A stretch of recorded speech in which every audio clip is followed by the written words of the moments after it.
We are tonight's entertainment. You will never find a more wretched hive of scum and villainy. Excellent! Hello, everyone. Welcome to episode 2 of the Movie Mania podcast, where we talk films past, present, and future. I'm Sherman Troy White of Podcast Media, and joining me is the man, the myth, the legend. He's gonna talk movies and chew bubblegum, but he's on a bubblegum. BanditIncorporated. Do-do-do-do. Those intros are really amazing, dude. It happens in like 2 seconds. You're going to have to scale the back because it builds it up so high and there's no place to go but down after that. It's just Bandit Incorporated. Yeah, it's just like, hi, how's it going? I'm an Australian man. How are you doing? Hi. So how have you been, Trey? Well, I'm a little tired. My throat's a little sore, but life is life. And, well, that's what we're here to talk about movies. You've been a busy man, aren't you? Well, you're busy a hustler, in the sense that an entrepreneur. You're out there working at doing all these different podcasts. Hustling in the same sense that one podcast I talk about Star Wars, another I talk about video games as well. You know, it happens. Well, with a name like Podcast Media, you got to live up to it, I guess. Exactly my point. And when your laptop's broken, it's kind of hard to make YouTube videos, but I like to manage. So let's get into the movie news. So actually, how are you? I forgot to completely ask you.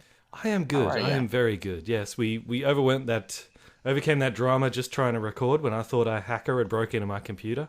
I'm telling you, man, alerts were coming you up. broke a scoop. You broke a scoop like 3 months ago. So I'm just like, I'm telling you, Mr. Sunny Movies did have the same problem. Remember, he made a comment about Winter Soldier becoming Captain America, and then out of nowhere, his channel gets blocked down by Marvel. I'm telling you. Oh, I'm telling you, they're after you guys. They're after you guys. They're after you Aussies. They're after me next. Yeah, I'd say they have bigger problems, but for some reason they want to focus on us. Yes. So what's our episode today about? For those so our episode today is after we get into some of the movie news that hopefully won't last 45 minutes this time. We're gonna get into our really long last time. Yeah. Yeah. We have to keep an eye on the clock for the news for this one, but yeah. We're gonna get into our favorite movies of all time. These are the ones out of the hundreds of movies that are released every year, the thousands that exist. These are the 5 roughly that are our favorites. All right. Indeed. We ready? I'm really looking forward to that. Yeah, me too. Oh man, it's gonna be great. Okay, so for starters, according to Zack Snyder, Batman Hang on, is I going got to the news have. intro. Oh. Just like Weekly Planet. So much enthusiasm, but yeah. All right. Ladies and gentlemen, can I please have your attention? I've just been handed an urgent and horrifying news story. Cannonball! Anyways, according to Zack Snyder, Batman is to have more screen time in Batman v Superman: Dawn of Justice. Boy. Someone's upset. What's wrong, dude? Yeah, Come on, what are your thoughts? You know what? Wake up, Warner Brothers. Everybody loves Batman, but you have an entire universe, literally, of characters out there. There's 7 different people in the Justice League, and they're all really cool. You don't need to make everybody like Batman. You don't need to focus just on Batman all the time. Expand your tiny little minds. Look what Marvel did, and they don't even have the full roster. You do. Experiment. Try something new. Stop doing the same thing with Batman all the time. Yes, he's cool, but he stops being cool if everyone else is like Batman. But I gotta tell you, I'm not with you on this. I'm sorry, but hear me out. The movie's not called Justice League. When we get Justice League, I don't want to see more Batman than anyone else. That's for that movie. But this is called Batman vs Superman. Now, despite what you guys may think, you know, for all you guys that hate Man of Steel, that say Superman didn't get enough screen time, we had a Superman movie. We developed kind of his character in Man of Steel. We don't know what this universe Batman's going to be like. We have yet to see, to what Zack Snyder is singing. We have not yet to see a Dark Knight Returns Batman on the big screen. The world needs to be introduced to that. Dark Knight Rises. Well, no, that was Nolan's Batman taking influence from that storyline. But that was Dark Knight Returns heavy. There is, like, people can and have made entire lists of all the different stuff in that movie that's taken from Dark Knight Returns, there's direct lines from the graphic novel used in that over and over. He's retired Batman, he's old Batman, he's depressed Batman. We've seen it before. Why are they doing the exact same thing all over again? And on top of that, now they want to do more Batman movies, but they're like, gee, how are we going to do that, though? Because we've already brought in Batman, who's old and retired, and all his best stories are behind him. How are we now going to have good stories ahead of him since we made him so old? That's exactly what we said from the very beginning. Why go back and retell a retired Batman if you're trying to start a universe? You make him younger. You make him peak ability so that he can go up against Superman, and you can have new stories. Sorry. No, hey, man, look, this is what this is for. We are movie maniacs. So, and... Just, what as a Superman fan, I've just seen the slow decline. I was like, yes, Man of Steel, we're finally going to see him. And then, oh no, Batman's in. Oh no, his name's been pushed into second place. Oh no, now it's basically... Why don't they just call it Batman Dawn of Justice? May as well. And then in little tiny letters, featuring Superman. And people say, oh, that's because Batman brings in the crowd. Well, of course, because you never do anything other than Batman. Yes. No, Guardians of the Galaxy never brought in a crowd until they took a chance and made the movie. Now they're really popular. Well, Guardians of the Galaxy was very much marketed as the Space Avengers. Yeah. But to each their own. I understand. See, this to me, it's like, I'm sorry, I keep interrupting you. Oh, I'm just trying to contain the rage. Let the hate flow through you. Good. Yes. I can feel your anger. But I think this. Well, in my opinion, Zack Snyder's evil. Yeah, I got you.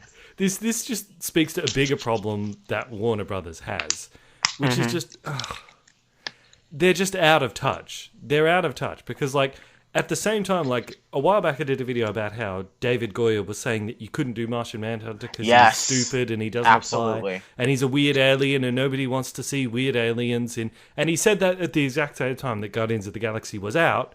And you've got a raccoon and a tree that are the stars. And it's like, yeah, you're right, dude. A movie that has weird aliens that made more money than Man of Steel. Yeah, that'd never work today. Wake up, guys. I will give you this. Yes, Guardians of the Galaxy was about weird aliens, but it's going to be years. We may never even see it where we have a DC film with Marvel's tone. And I'm playing devil's advocate here as in saying, would you really want to see a Martian Manhunter film that is so dark and dreary and depressing that the tone of Dawn of Justice that is portraying? I'd much rather see a Batman movie where we have the tone that fits Batman most than get a Flash movie, then get a Cyborg movie, then get another Green Lantern film that has that dark tone. Simply because this DC universe, as long as Zack Snyder has his name on these movies, we're not going to see a fun-ish. I want to say fun. You're not going to walk out of a movie with a huge smile on your face from having a good time. It's going to be because either you're a fan of the characters or you thought that was just a really well put together film. You know what I'm trying to say? Well, I appreciate you playing devil's advocate. That's good. Yeah, because when I listen to podcasts and everyone's always either praising or hating something, I'm like, well, I'd like to hear both sides. That's why Jurassic World. When I want to get back into that. We should make that a rule. Somebody always has to play devil's advocate. Yes, and although I do agree with you, I want to see different characters. I don't want to see just Batman, but coming from the fact that Batman, because Dark Knight is we'll get into Dark Knight later, but Dark Knight is kind of my thing. Batman is my thing. I hold Batman close to my chest. When I hear we're getting more Batman, I'm like, yeah, Batman. I turn 8 years old again. Yeah. But in answer to what you're saying, I think no, I don't want to see other characters come in and being the dark, depressing thing. Yeah. I want them to I want Flash to be more funny.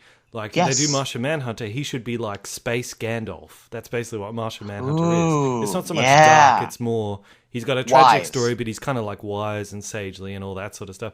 But that's why I don't like that they're focusing on Batman, because they're locked into one tone. And they shouldn't be locked into one tone. They don't have to be like Marvel, but make each movie distinct for each character. Those characters are distinct enough that there's no need to try to squeeze them all into this one mold and revolve everything around Batman. Yeah. I don't know. Here's hoping that with different directors stepping in, we can get, I don't want to say different tones, but we can get different styles. Yeah. So we said, if you were, I don't know if you said it while we were recording, but you did call it. You made some good predictions here. According to Warner Brothers, Kong Skull Island, the prequel / reboot to the King Kong franchise, starring Tom which Hiddleston. which is set to come out early 2017, starring Tom Hiddleston, has moved to Warner Brothers from Universal. And the rumor is that it's for a Kong versus Godzilla movie. Yeah. Your thoughts, dude. Oh, Let them fight. So great. Let them fight. Absolutely. I mean, because it turns out that like with the Japanese Godzilla movie, the original Godzilla that came out, the sequel to that was Godzilla versus King Kong. Oh wow! In Japan, and that made more money than any of the other Godzilla movies that Toho, which is the Japanese company, put out there. So I've thought that. I was like, well, if you can like Fandangle Godzilla, why not follow that same formula? Follow up the 2014 Godzilla with Godzilla versus King Kong. There's not a person on the planet who would not want to see that.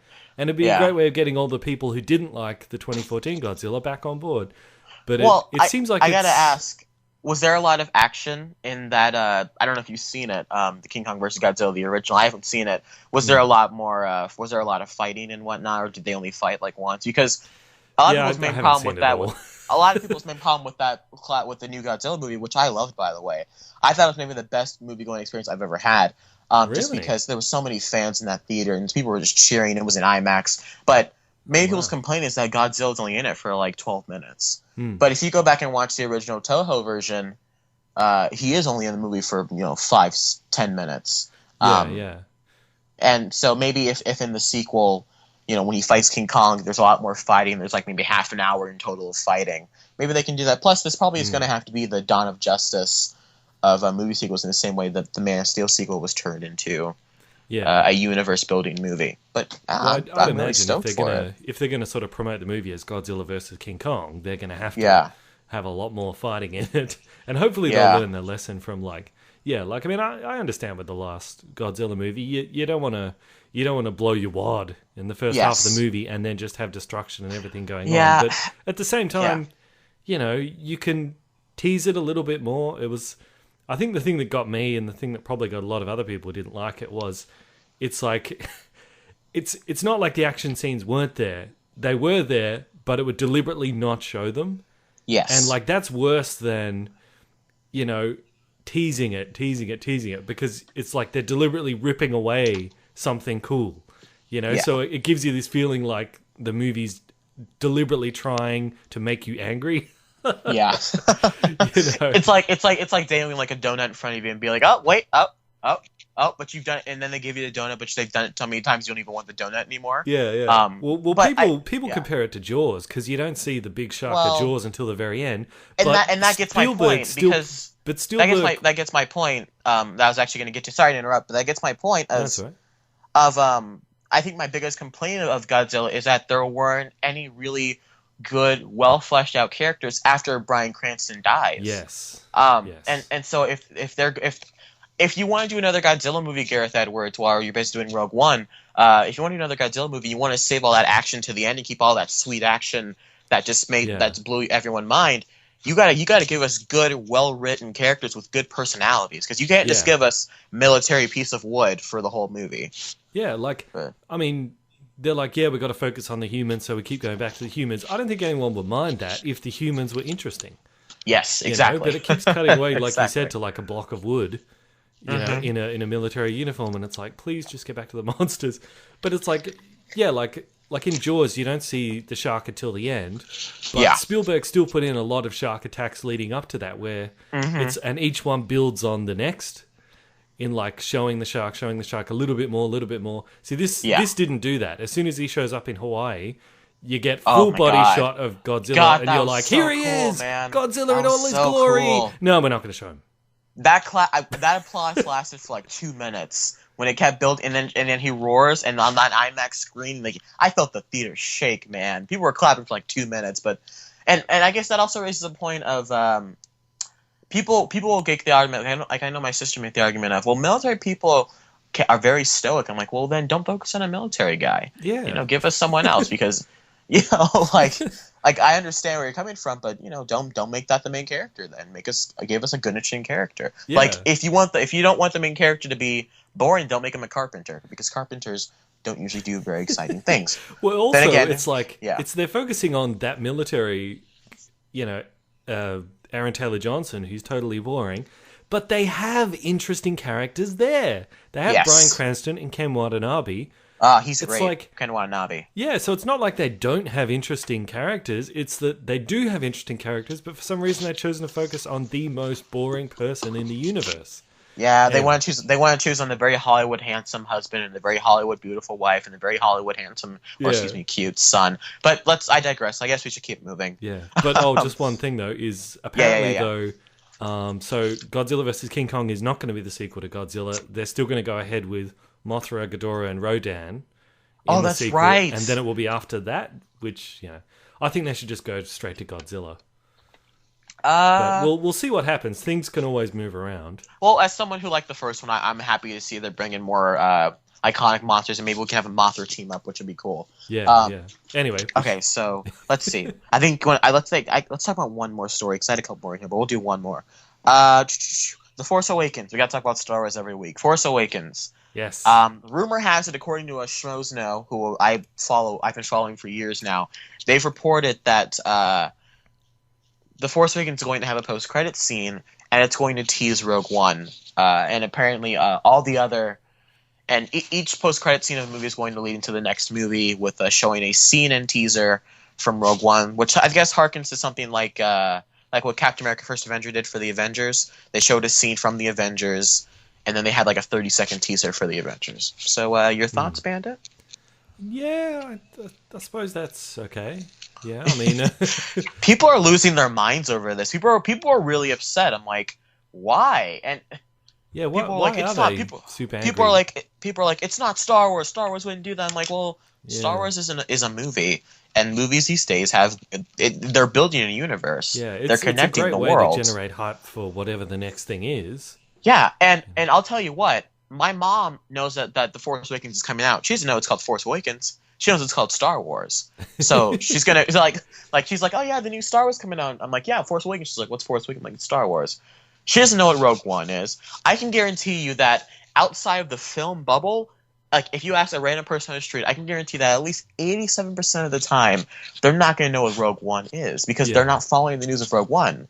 You know what I'm saying? Yeah, no, you're right. It's a good idea. So if everyone goes and watches The Force Awakens, and and people are smart, and they stay after the credits, like maybe I'd say a good 60% of audience always stays after the credits, and they see these teas for it's like next December, wah wah wah wah wah, Star Wars Rogue One, and everyone's like, oh, I gotta go for that guy, and you go and you spread the word around, and suddenly you've generated hype for the next movie. But maybe they've changed, or maybe I heard this wrong, but I heard that Rogue One was supposed to be set before A New Hope. It is.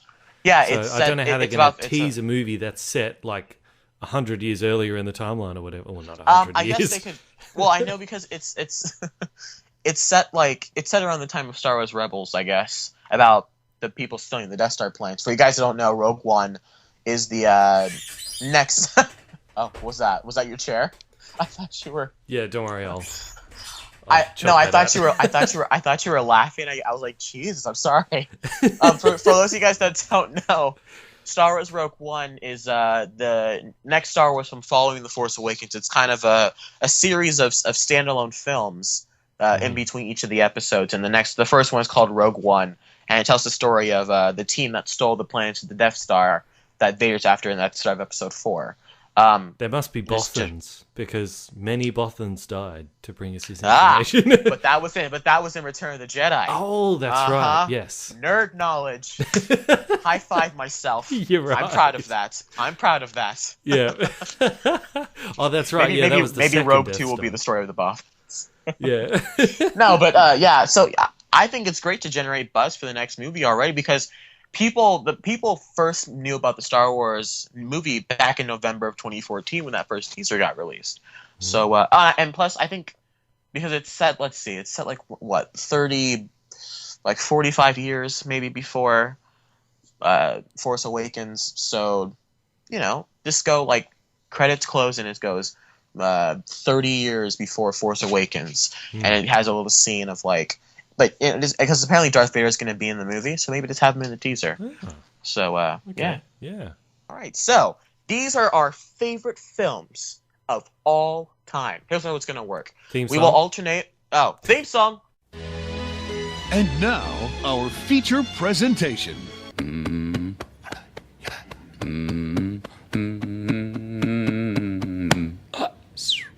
All right. So we're going to alternate between 5 and 5, 4 and 4, all that, until we get to our 1. So, Bandit, That's our top five favorite movies of all time. So, did you want to start with our most loved, or start with like number 5 and work our way up? Yeah, we'll start at 5 and work our way up. So yeah, number 5. My number 5 is The Wolf of Wall Street. My number 5 is also The Wolf of Wall Street. Let's get into this. This movie is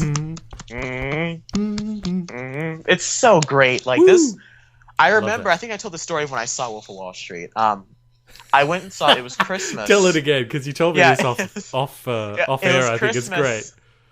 My movie theater, the way my movie theater works is that you have to check IDs when you're going to see an R-rated film, which is stupid, by the way, because kids know how to get in the movies. You can buy a ticket and go to something else, but I saw on Christmas they don't check tickets because it's so busy. So I went in and I was so excited because like this guy did The Departed. I loved The Departed.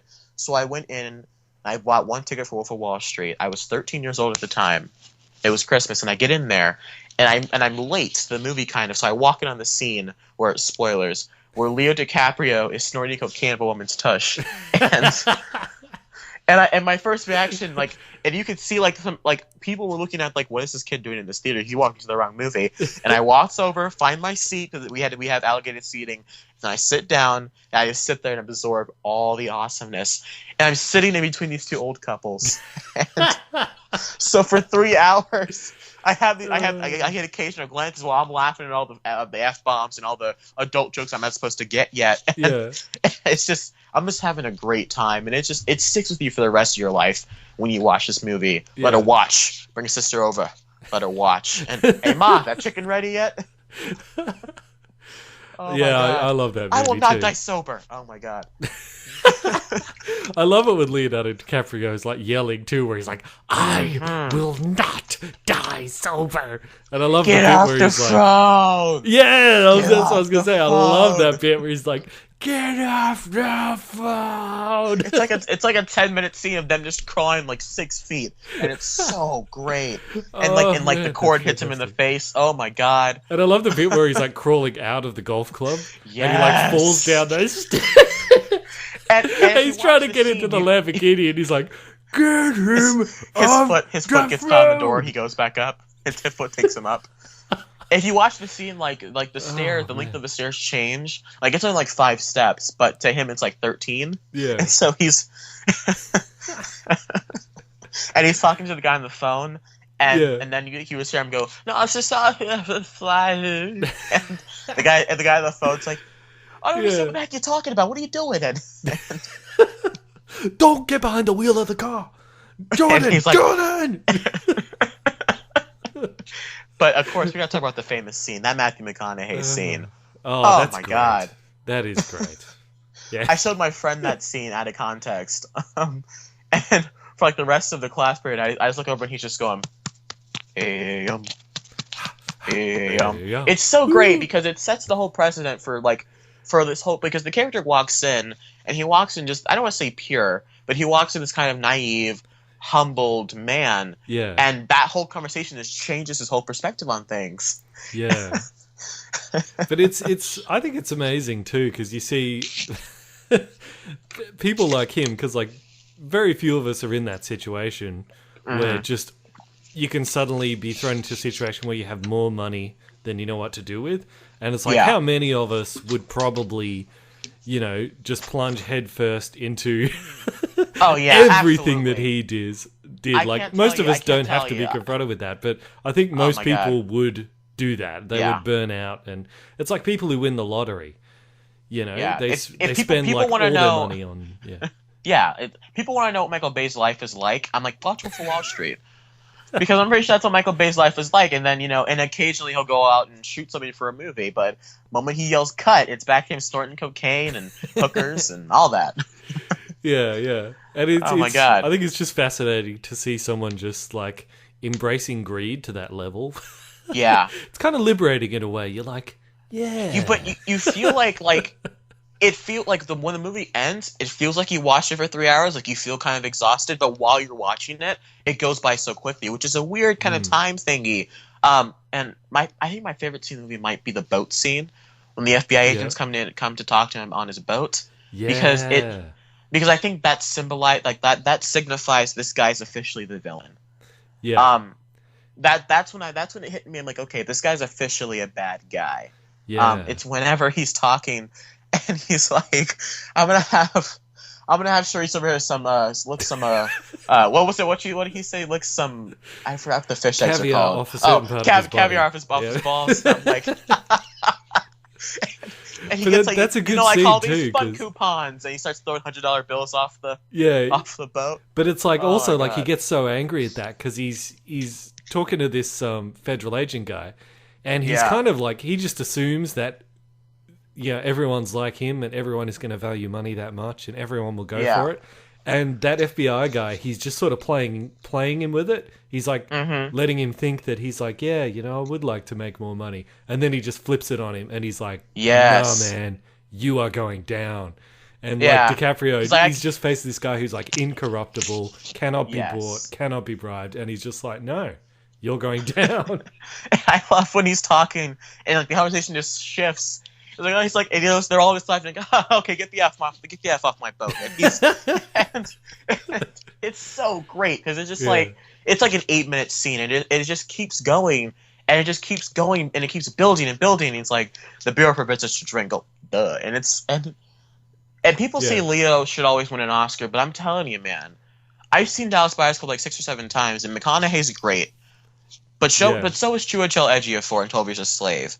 But dude. But Leo commits. Oh yeah, I love Leonardo DiCaprio. Yeah, man. He like in Django Unchained, man. He committed. Oh, but yeah. Leo, in that scene where he has the skull and he like slashes the skull. In that, when Leonardo DiCaprio and he brought it down, he actually did slash his hand open for real.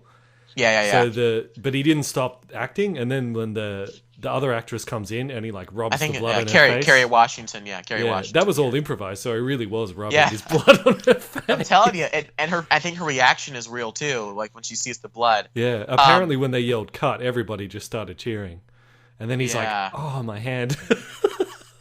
But I hear he's like the nicest, humbled guy of like just like a calm, collected kind of dude. Well, I've heard I've heard also that he's notorious. He's a bit like the Wolf of Wall Street. That like, everyone makes jokes about the amount of supermodels that he's been with. Let's say. Well, listen, dude. Come on, it's Leo. Yeah, he's still getting tail from his Titanic days. Like I'm telling you, like totally. Those 15-year-old girls that saw Titanic grew up. And now they're talking. Yeah. I'm sorry. Well, now, but it's like Martin Scorsese. He's amazing. That guy. He's kind of him and George Miller, because they're both like 80 or something, but they're making amazing they're in the 70s. Movies. Yeah. It's funny because it's like there's different kinds of directors. You get ones like George Lucas that are out of the game for so long that by the time they come back, they're out of touch. You get ones like the good ones like Miller or Scorsese that stay in the game and they keep their finger on the pulse as to what people want. Then you get other ones like Ridley Scott that stay in the game, but their movies seem to get worse and worse for some reason. See, I like. Then you start to wonder, how did he even make Blade Runner? I'm gonna do a video on that too about what happened to Ridley Scott. Okay, so if we're talking Scorsese, don't get mad at me, but I haven't seen Goodfellas just because. Really? I have this list of movies that I really want to see on the big screen just to get that experience. Totally. And Goodfellas and Blade Runner are both on those lists. I think it's Goodfellas, Blade Runner, Jaws, and Back to the Future are the 4 movies I really want to see on the big screen. But I've seen The Departed. I love Hugo. I actually really like Shutter Island as well, despite it being predictable. I have seen. I like that too. Yeah. Yeah, I've seen The Aviator. I thought it was great. I thought The Aviator was great, but that was great, I think Wolf of Wall Street might be his magnum opus, just because I haven't seen Goodfellas yet. But man, that movie is it's 3 hours of nonstop just. Oh my god! And a lot it's of a celebration of excess. Yes. When they're at the dinner table, or when they're at they're talking about like he wants his friends to join his party, and he's like, you'll be Captain Bloody Ahab, and the guy's like, who? And he's like, from the book, dude, from the effing book, and they stop and just start, and they're like, sell me this pen. Okay, right, great. When we sell this pen, all right. Write your name down. I don't have a pen. Exactly. Supply and demand. I'm like, Jesus That's Christ. great as well. It's like the street hustler mentality taken to the stock market. Yeah. Oh my god. Yeah.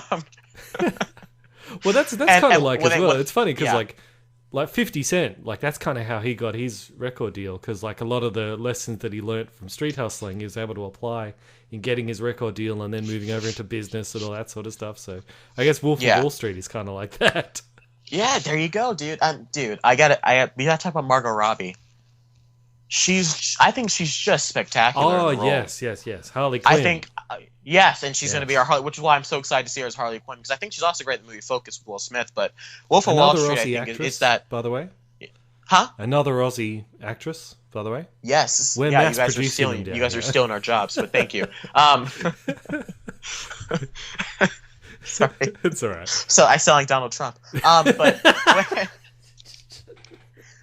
I'm on fire tonight, ladies and gentlemen. Tip your waitresses. Margot Robbie for me, like the scene, when she wakes him up with a cup of water and they have that argument. Yeah.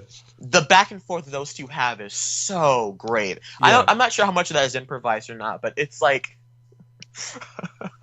Whatever. Yeah. Again, he starts flexing, and she's like, "You look like an imbecile." I almost swore. Look like an imbecile, and she throws the water at his face, and Liam just starts shouting. Yeah. I just love seeing DiCaprio shout. I love the bit where the argument kind of dies down. He's like, "Come on, baby, come on," and then she throws it in his face again. He's just like, "Damn!"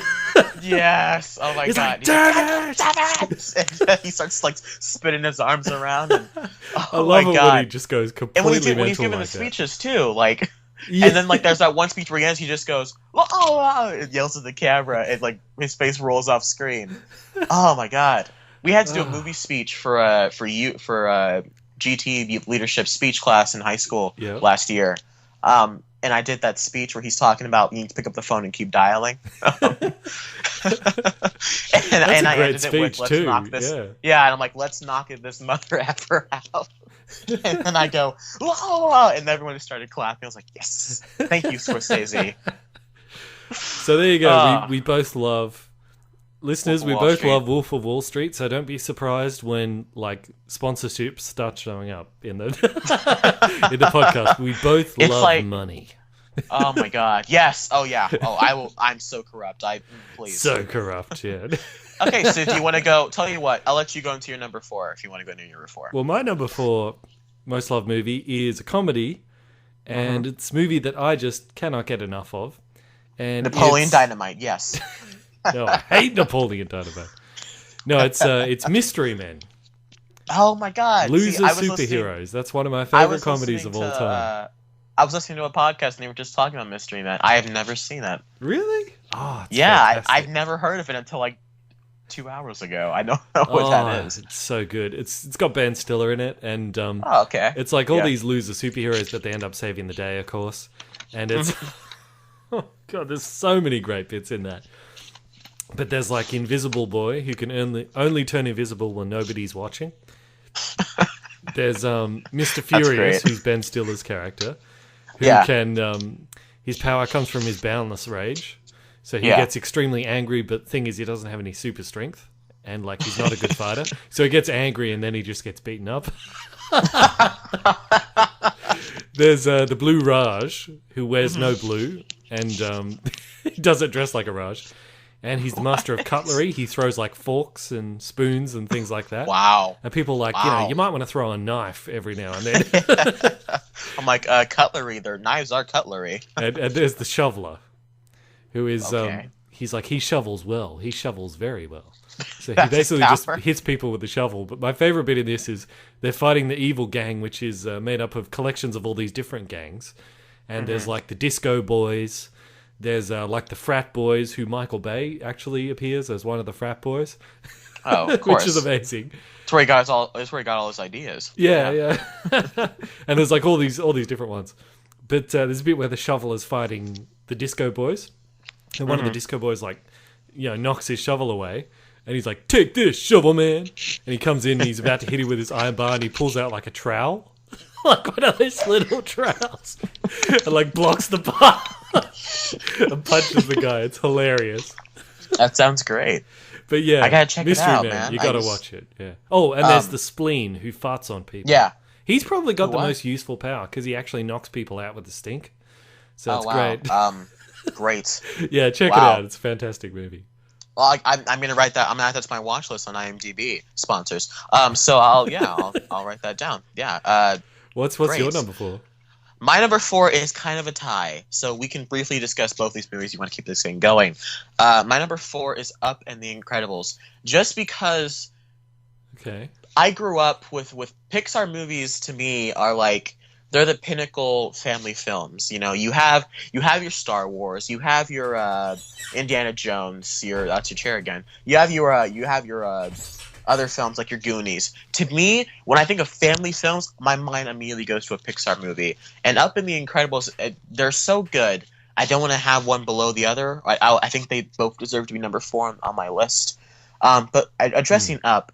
You can't mention Up without someone thinking about that opening scene.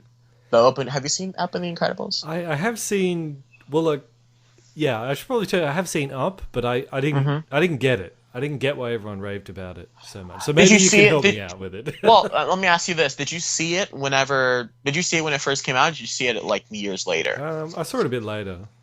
Okay. Because like, I can tell you what, hype can definitely kill a movie. But that's just that. But that's beyond the point. I think Up connects with me so much is because everything that this man does, from the point that his house flies up into the air to the point that he's eating ice cream with this kid on the street, is all for his wife. He does all this because he wants to have an adventure, and he feels like his wife is. At first, his wife is this supporting thing that makes him become more of an expressive kid back when he's younger and he doesn't talk much. His wife is this expressive energy that keeps him talking, keeps him going. And then, for the rest of his life, his wife is his rock almost. And we see that whenever he can't make it up a hill, his wife comes down and gets him. They're each other's rock. They're what holds each other together. And then she dies, and suddenly she becomes his burden. She becomes this weight pulling him down that keeps him becoming this bitter, disgusting old man, And suddenly, when he has this idea of, I'm going to do this, I'm going to keep my house from being taken, I'm going to go to Paradise Falls, and suddenly he has this adventure,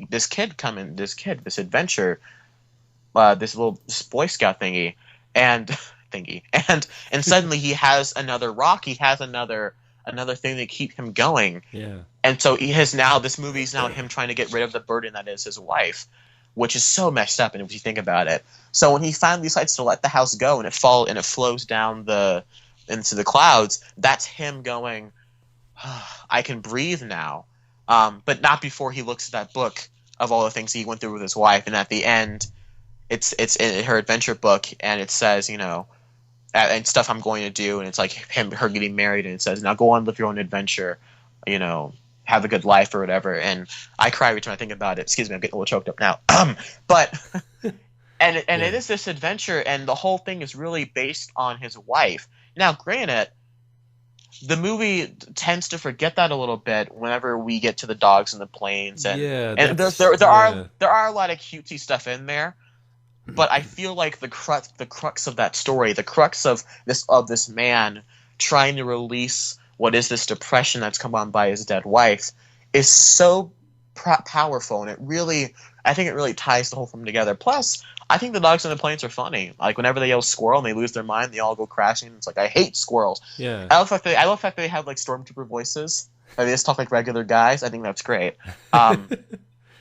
And I love that bird Kevin, man. That Kevin is just, oh my god.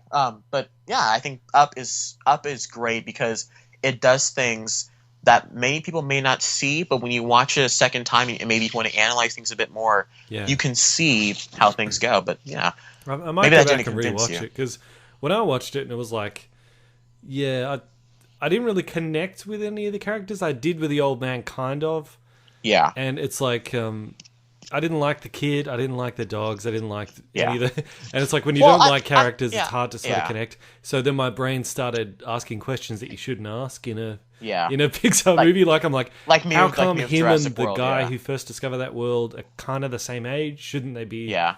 If he's an old man, shouldn't the guy be really, really old? And why does the old man suddenly become an action hero at the end? Wouldn't he like have arthritis? And so you shouldn't be thinking about that during a Pixar movie. And you say like how you didn't connect with any of the characters. I don't necessarily think you're supposed to. I think you're really supposed to just be an outsider watching this thing play out, this man's life. Because let's face it, he's not going to live much longer. Because if you do the math, he was born in 1898 because he saw Star Wars when he was 78 years old. Star Wars is 77. That's called math.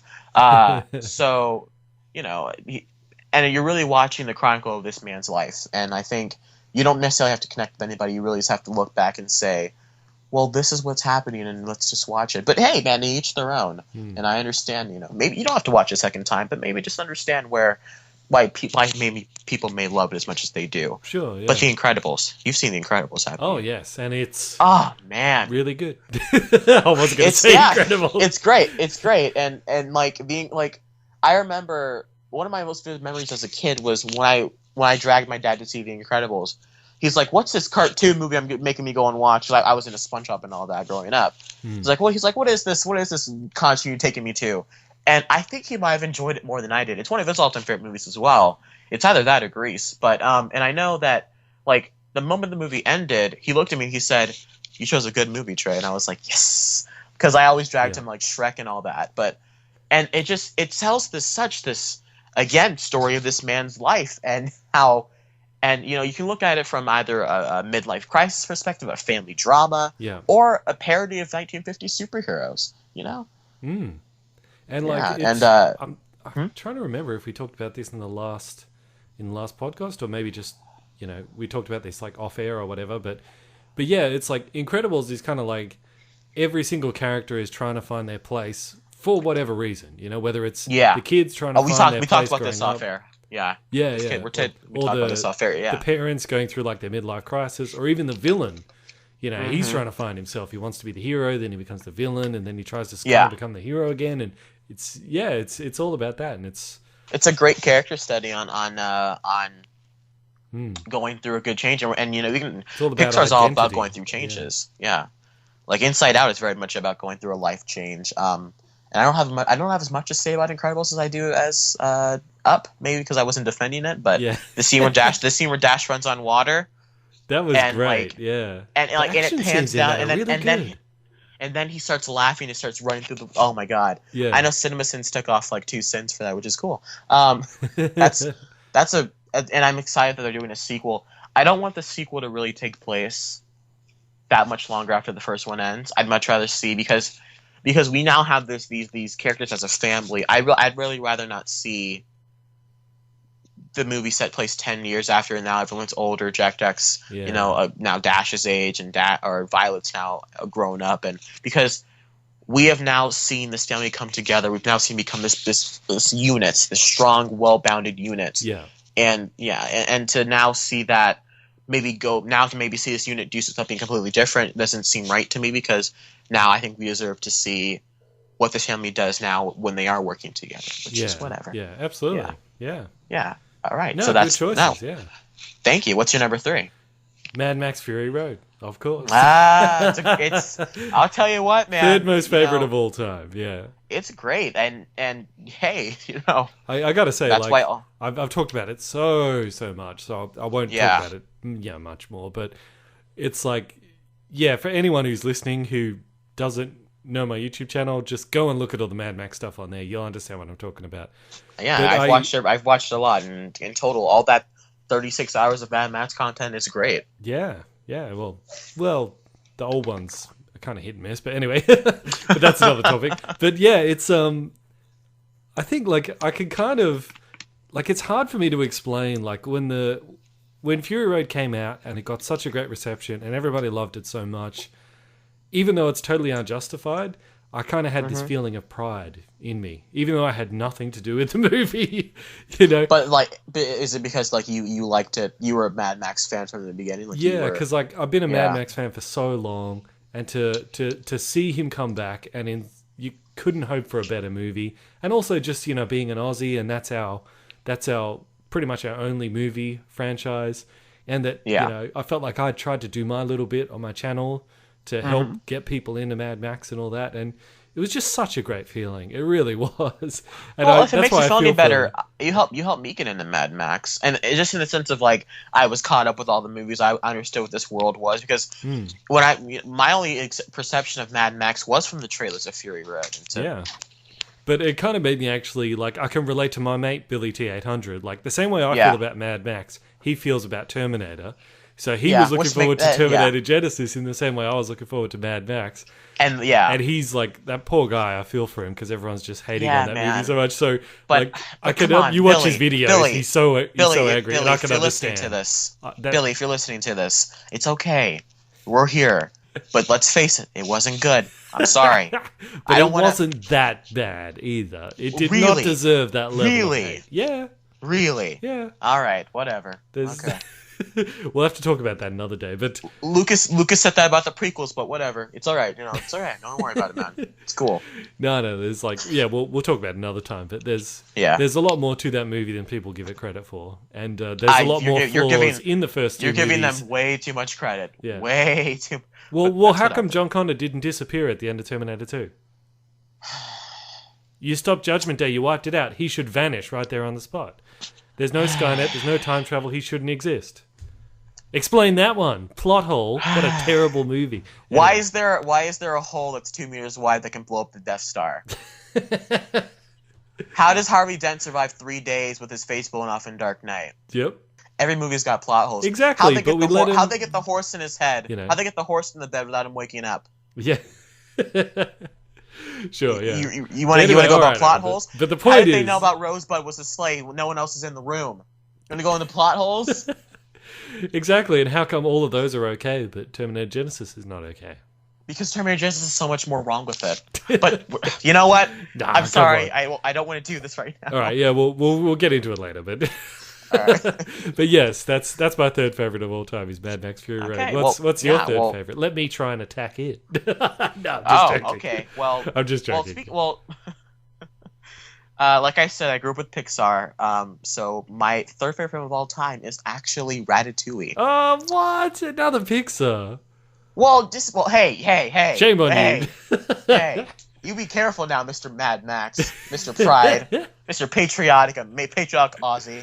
All right. Well, where's the? But I saw Ratatouille. That was good. But really, your third favorite of all time? Well, to me, because I watch the movie maybe once every year. And every time I watch it, it sits with me in a different way every time. Like when I was little, I liked it because it was so bright and colorful. It was so beautiful to look at. As I've gotten older, I've loved it because of all the food, of all the recipes. But now I realize I love it because it's such an incredible piece of art. Literally, almost every frame of that movie feels like it's a painting. Okay. It kind of has that hazy look over it. It feels like I'm looking at movie art, and the ending speech that the critic gives after having the Ratatouille, and takes him back to being a little kid, and he has that speech about how he doesn't agree that anybody can cook, but a great cook can come from anywhere. And he has this sense of critics. What critics do is so minuscule and is so redundant and irrelevant compared to what people actually do and put their passion and things. Yeah. And how a critic can just come in and just destroy that. And the fact that he's aware of that makes it so much more riveting when he goes in and gives you a compliment. Like he realizes that his work means nothing, but it's still his work. And the fact that you can impress him enough and make him feel like a small child again, make him feel so loved, by his mother and all that, from just a food. Yeah. And it's all binded together by the story of prejudice and overcoming the fact that it's a rat. And that's just amazing to me. And maybe I'm reading too much into it but I'm telling you, man, that movie is just, it sits with me in the perfect way. I love Ratatouille so much. Yeah. And it's beautiful to look at. Just, my God, it's amazing. Actually, now that you got me thinking about it, yeah, Yeah, it really Like, was actually. There's a shot where he's sitting down, like he's got his legs back or whatever, and he's looking at the shot of the Eiffel Tower. That's so beautiful, man. Like for me going from like, yeah, Batman and all that to just suddenly realizing just how just incredible and how much work was put into it. And the score by Michael Giacchino is great. And there's not a lot of action. There's not a lot of comedy, but it's such I don't want to say gripping story, but it's such a well told story. It's so well formatted. I think it just works in so many different ways. I love Ratatouille. Yeah, actually, yeah, you're turning me around on it now. The more that I think I just know how to about talk. I write reviews for a living. What do you think? Yeah. Well, there's but like what you said about that critic, the whole critic thing as well, is because there's like a kind of a similar scene in Birdman. Yes. Where he goes off at that critic, and it's basically like my friend Milan Jeftik. He says once he was talking about critics, and he said critics are basically failed creators. He said don't be a critic. He says especially like on the internet where they like multiply and multiply and multiply. He goes, but there's too many critics that need to be more creators. And like you said, Ratatouille was kind of saying that. Like I do believe criticism is definitely important and has a lot to it. Yes. But especially on the internet, there's definitely those out there that just want to rip down something because they know they can't do it. You know? Yeah, and they really, and that speaking of Birdman, you know, that really does tie into the whole indie versus blockbuster thing, but I don't want to get into that now. But yeah, man, like that Birdman had a great scene with the critic, and that was great. And Ratatouille just did that in such a way that, you know, I think it's a movie you can go back and watch different times and get different things from it. And that just really hit me in the right way. And you know when I watched it like 2 months ago. So, like, I think also like in that whole Ratatouille thing of like trying to become a cook, but got to overcome these conventions and the fact that he's a rat and all the rest of that. And there's like people like the critics or the cooks or whatever that are gatekeepers trying to block your path. It's like something that Kevin Smith says, which I 100% agree on, which was a theme in Ratatouille, now that I'm thinking about it, is Kevin Smith always says, in whatever you want to do, whatever field you want to get into, there's always going to be gatekeepers. Like whether it's movie or whatever. There's always going to be people trying to stand between you and what you want, and often, you know, they'll block you from getting in for whatever reason, so you got to find a way around or through a side door or a back door or whatever. And like that's one of the things that I really like about YouTube, is difficult as it can be with all the copyright and stuff. The number one thing I love about it, there's no gatekeepers. Anybody can go on a YouTube, anybody can start a podcast, and there's nobody who's going to stop you. And the only reason as to whether you succeed or fail is totally up to you. And I think that's an amazing thing for the time that we're living in. And it's an amazing opportunity for everyone.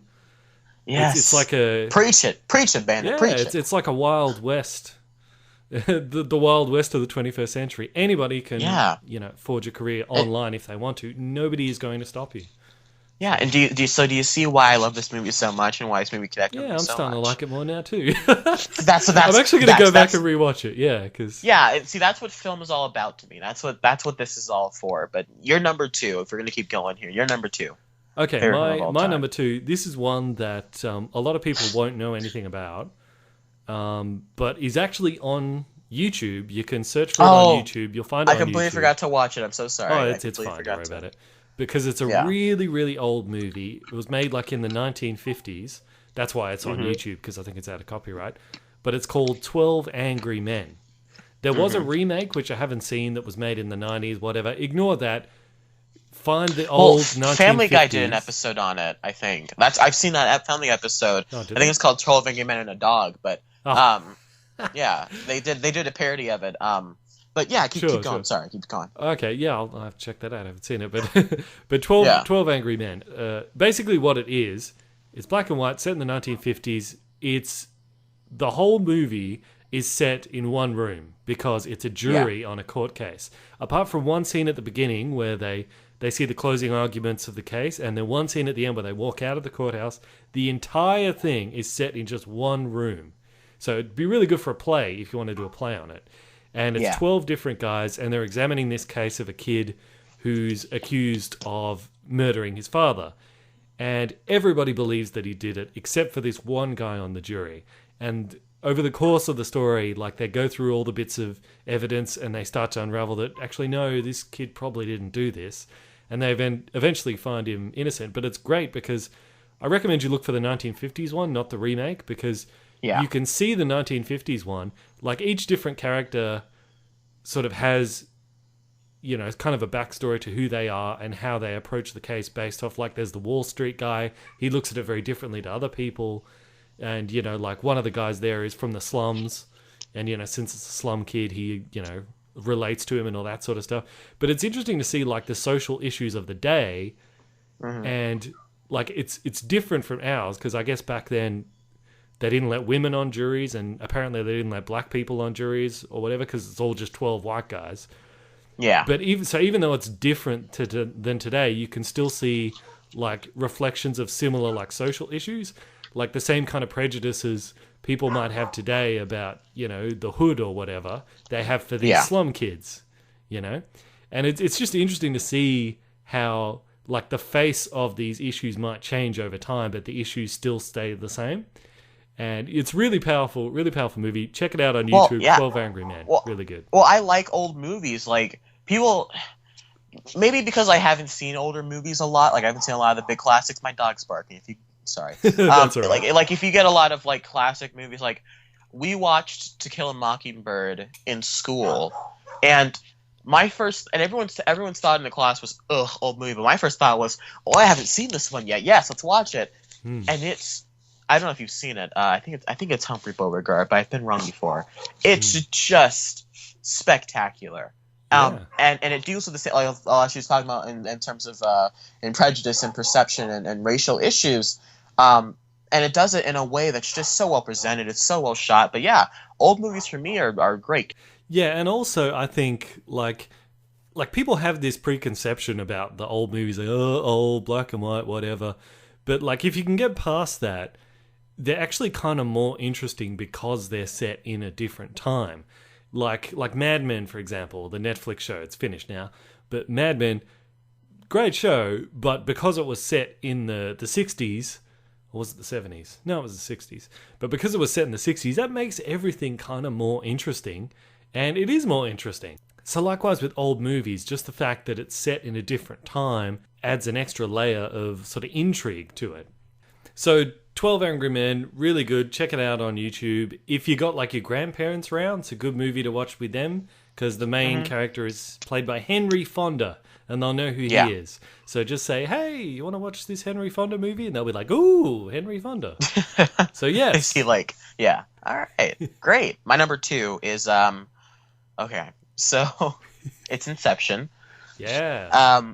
And it's a movie that I think the moment it starts, I think it's Chris Nolan at his best and yet confusing. If that makes like, it's the best time. Excuse me. It's the best time he's been so confusing in a movie. Yeah. Because the opening scene is the final scene, or one of the final scenes of the movie, and because he did it like The Prestige, he did it, and I don't want to say he overshot it, but it's like he doesn't explain it very well. It's all very much open to interpretation. Yeah, he jumps around a bit too much in that one. Which I think it's a great movie, but like not a lot is explained, and it gets very jumbled at times. And with Interstellar, look, I love Interstellar, but I feel like he explained it all too much to where it kind of sounds ridiculous. Yeah, yeah. But and I haven't seen Memento, so I can't answer that. But with Inception, actually, I haven't seen it either. Yeah. Yeah. So with Inception, he was able to take all these complex layers and tell such a streamlined story, and tell such this gripping tale of a man trying to get back to his kids, and it's done so beautifully. Wally Pfister, who granted isn't a very good director, but is a great cinematographer and just knocks it out of the park. The way he shoots these grandiose scenes when they're in the snow, it looks great. Everything when there's a shot where the water's coming over because the dream's he's being kicked in there, and like the water's coming over, it's like whoosh, and it's such a beautiful film to look at, but also it's a movie that you can get multiple things from watching multiple times, and the ambiguity of that ending, like, did the top fall? Like there are so many theories of like, can you hear the top spinning in the end credits? Can you hear it fall in the end credits? Like there's so many different. What do you believe? Do you believe it fell over? Because I believe it did. I like to think that it did. Well, and that he was if you want to have a happy ending, you can say it fell over. I know the most positive theory is the wedding ring theory, that he has this ring on whenever he's in a dream, but when he's in reality, his wedding ring's off, and that's really his totem. That's his actual totem, which is kind of messed up. But I like Christopher Nolan's answer, where he's just like, it doesn't really matter, does it? He's back with his kids. Yeah. And I love that answer. I think that's my answer. Like, well, it doesn't matter. He's back. He's where he wants. But also, it's kind of that when he was in his dream space, he didn't want to look at the kids' faces because he knew that if he did that, he wouldn't leave the dream. So at the end there, when he does allow himself to look at their faces, I think that's because he was in the real world. Although he didn't wait for the top to top over. So. Even then, I think he just, at that point, he had been through so much. Yeah. And he had watched his wife die like 50 bajillion times at that point, because he goes back and relives the memory when he goes into his dreams. So I think at that point he was just like, you know what, screw it, I'm going to be with my kids, because at that point he let them all go. Everything plays into place. Everything plays into the place that he's not dreaming. It's just the fact that the top keeps spinning. But I think that doesn't really matter, because he's with his kids, and that's what really sticks. But yeah, Inception is just again, DiCaprio knocks it out of the park. Oh my god, good old DiCaprio. And I really bought him, like when he had that bit where he talked about he and his wife were in the fourth layer for something like 50 years. Yeah. And when he said that, I was like, that makes sense, because the way he played it, he seems like he's a lot older. He's lived a life with her. Like he knows. Yeah. Or like you could see the mileage on him, sort of thing. you know? Yeah. So it's like, and I love the way Nolan does this. Like when they wake up out of the dream after being in limbo for years, they feel like they're a different person because of what they've been through. Yeah. And you kind of feel like that when they wake up on the plane, because you forget they're on the plane, and so when they're on the plane, they're like, we've been through so much in the last 10 hours of sleeping. Yeah, and that's such a great scene when they're all just looking at each other like, did we? We finally made it back. Did we did it? Wow. And like because Saito, he was in there for like 80, like maybe not 80 years, like 20, 30 years. Yeah. You know, he was in it forever because he was an old man filled with regret, which is great. And that whole movie, and you can argue this, and going back and rewatching it, because I rewatched maybe a couple of weeks ago, there is a lot of explaining in it, like to keep the audience together. But I think there's just enough. Yeah, there's it's enough. Necessary explaining. It's not like Interstellar where they have a 10-minute scene explaining about what black holes are in the fourth dimension and all that. Which again, I love Interstellar, but there is too much explaining.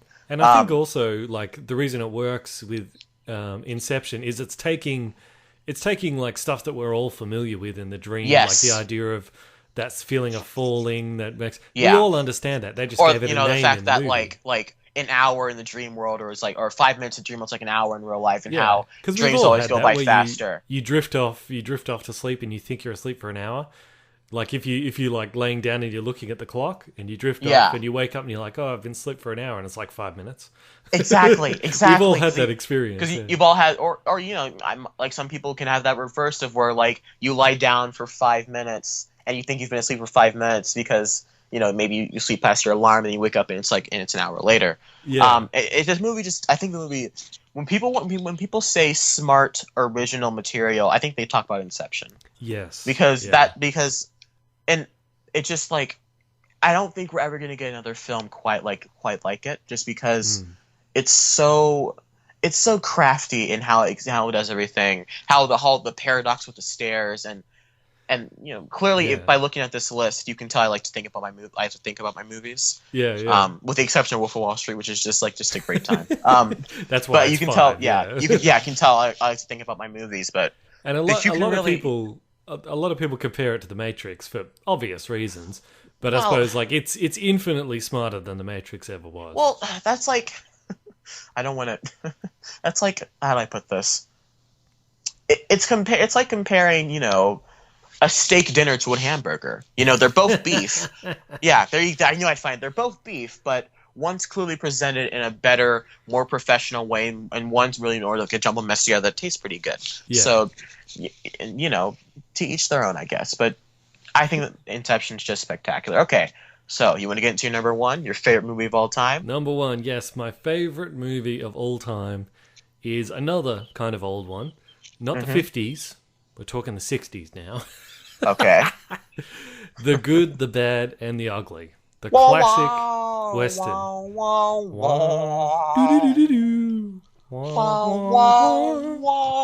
Blondie! You're a dirty son of a... That's how it ends, Now, When he's about to swear, it goes the do-do-do-do-do over the thing. Now, don't get mad at me. Yep. I haven't seen it. I'm sorry. That's okay. I'm sorry. That's okay. Not everyone has seen it. I can tell you that I have a lot of friends, some older than me, that talk about Clint Eastwood and talk about how iconic he is and how big he is of a guy in terms of like star power. Yeah. And and I've watched his more recent films, and my first thought is, well, I don't get it, but then I realize it's because of movies like this. It's like this, Dirty Harry and all that. So go ahead. Well, it's go like ahead. he was like the Hugh Jackman of his day, and when you watch him in The Good, the Bad, and the Ugly, he actually looks a lot like Hugh Jackman. Like when you go back and you watch it, you're like, if they were going to remake this, Hugh Jackman would be perfect. Yeah. Okay, so Clint Eastwood's character is the good. This character, the bad, is a gunslinger called Angel Eyes. Yeah. Because he's like the angel of death. And the ugly is a character called Tuco, known as the Rat, who is probably one of my most favorite characters, like, ever, in anything ever. Oh, such a great... So it's about these 3 different gunslingers, and they find out about... It's set during the time of the Civil War. So there's a grave, like a coffin, filled with gold... or is it gold or is it money? I don't know. Well, it's filled with a lot of something very valuable, buried in like a Union grave of some soldier. And all 3 of them want to get to this grave and get the money, right? Right. the thing is, so there's the good, the bad, and the ugly. The bad, and it turns out that like one of them knows the name of the cemetery, the other one knows the name of the grave. So Clint Eastwood and the ugly, who have this rivalry of their own going on, they have to sort of team up to get to this grave, and the bad guy's sort of chasing them down. And it's just this constant like mind games and cat and mouse games between these three, trying to outsmart each other, get one step ahead. And it ends at the cemetery with like the classic Western shootout where there's just three of them standing in a triangle. And it's got the... It's like when you watch it, it's got that classic bit from like... It's a kind of thing where like when you watch a classic movie, you see a moment and then you realize that you've seen that moment millions of times before in other movies that have been parodying it. You know? Like this is in the Western, there's three gunslingers and the music's going... And it's like slowly building, and like the camera's showing like the fingertips just like touching the thing of the gun, and then it goes to their eyes, and their eyes are like looking back and forth, and you know, it keeps going between one guy to the next guy to the next guy like that, and the music's building until they finally draw, and it's like bang bang, and they're down.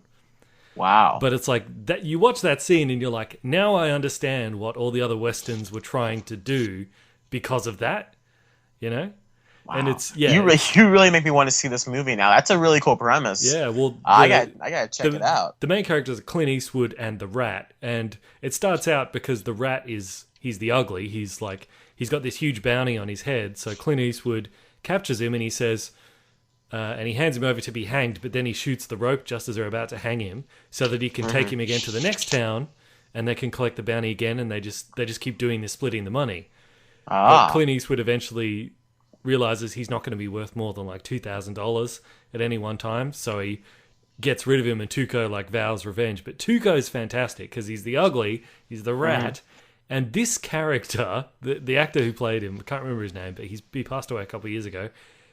So amazing because this character is the most vile, horrid, disgusting, ugly character. I mean, not physically ugly, but as a person, ugly character. There's absolutely no reason whatsoever that you should wish anything good on this guy or desire anything good to happen to him, but you can't help liking him. Yeah.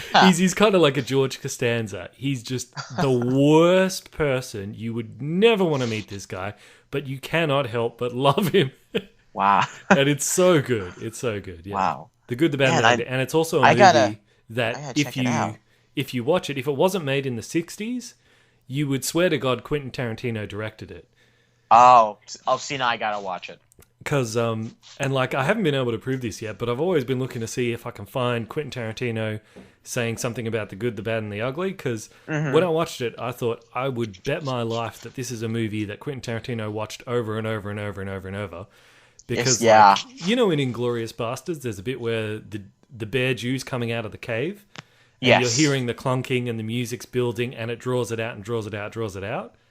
Yeah. Like, that sort of Quentin Tarantino style. Like, that's from The Good, the Bad, and the Ugly. Like, the music happens even, like that. The scene you're talking about where the guys are just sitting there, that reminds me of the scene in Inglourious Basterds was sitting at the table. Yeah. And they both got the guns underneath the table, and they're just having this conversation, and you feel that tension building. You know what? This movie starts with a scene exactly like that. Yeah, so I can... Because the guy who plays the bad is trying to track down this soldier, and then he finds out about the gold in the grave, and that's what the first scene is. He goes into this farmhouse, and he's talking to this guy, and it's real tense because you're like, is he gonna shoot this guy? And then he's like starts eating the guy's food there, and they're just kind of looking at each other. It's just like that. Wow. So yeah, I've never been able to. There clearly is some correlation there then. Yeah, but I've never been able to find any connection of Quentin Tarantino talking about that movie. I'm really looking forward to Hateful Eight because that's Quentin Tarantino doing a Western. So yeah, that's my number one. Oh yeah, well, I mean, you can argue he kind of did a Western with Django, but yeah, that's true. Yeah, like but that Hateful Eight's gonna look like it's gonna be a great 70mm. I love that kind of style of filmmaking. But my number one favorite film of all time.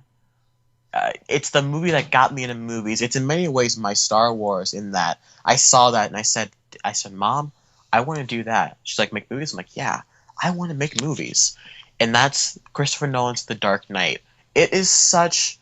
It's my definition of a masterpiece. Because from start to finish, you are so enthralled in this world. You were put so intent on this.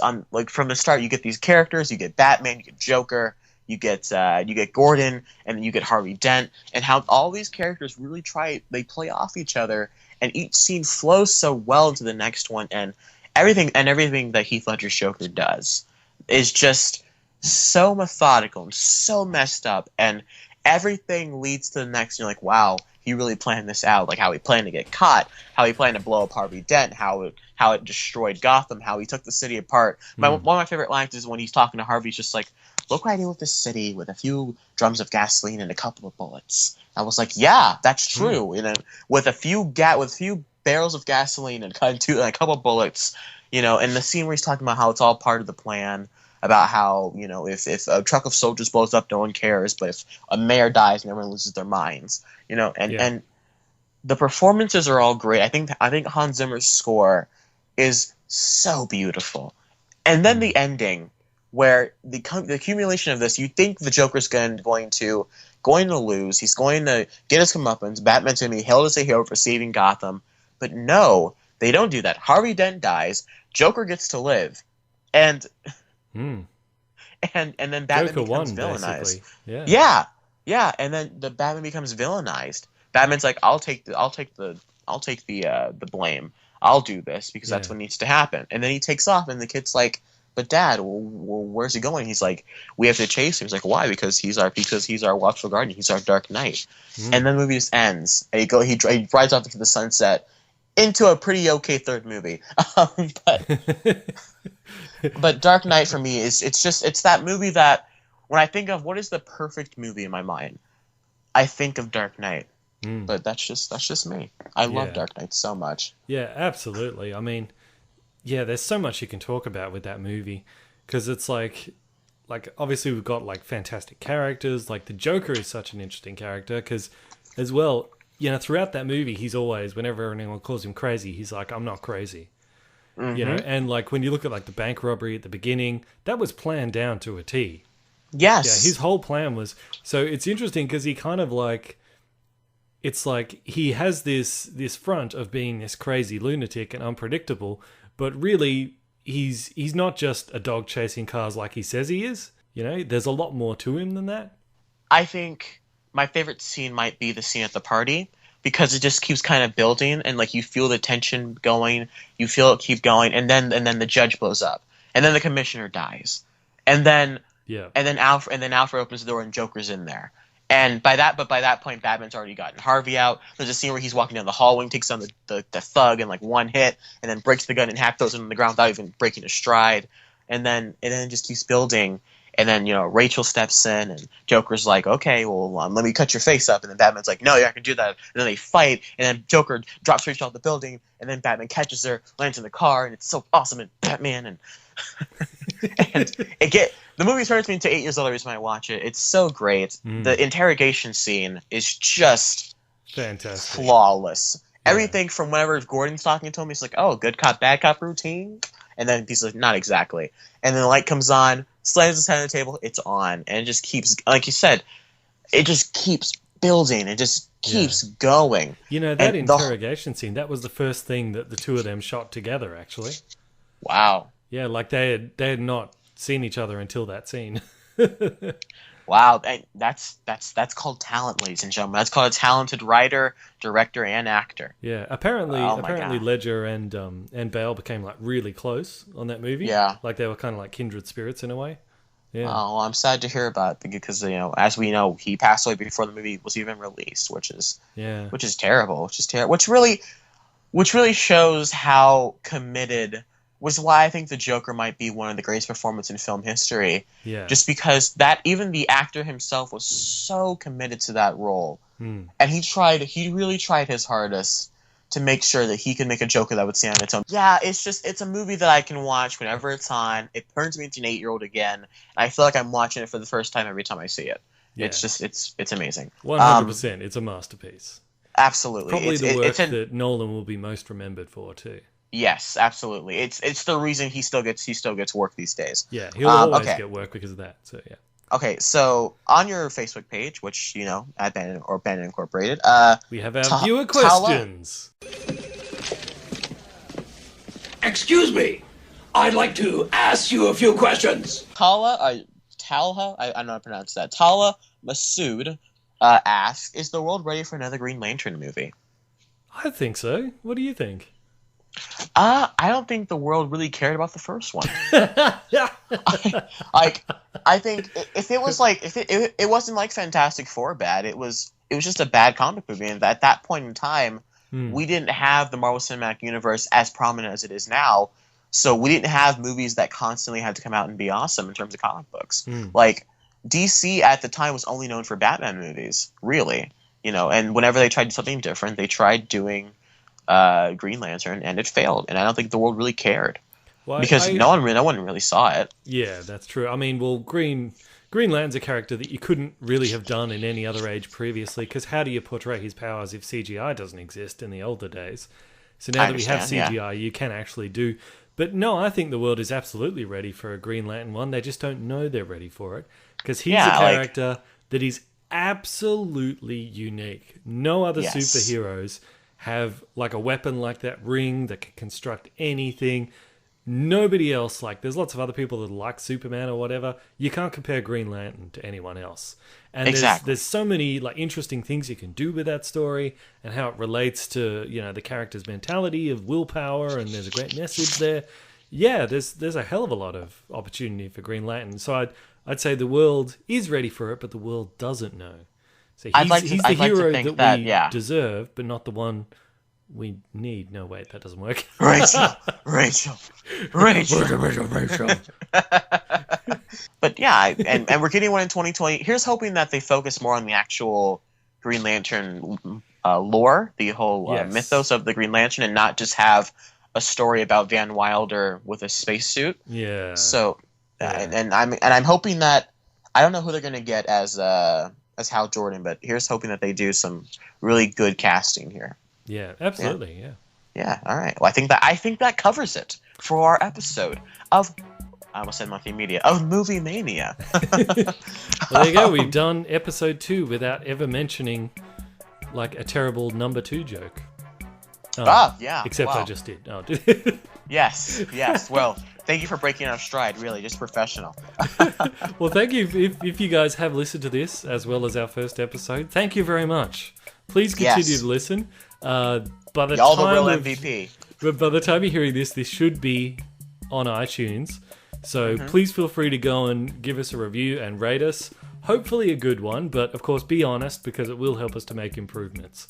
Yes. And tell a friend about the show. Though if you give us a bad review, we'll call you racist. But yes, keep going. Yes, that's right. Because I am half Aussie, half Native American. Yes. Yes, and I am full black. So.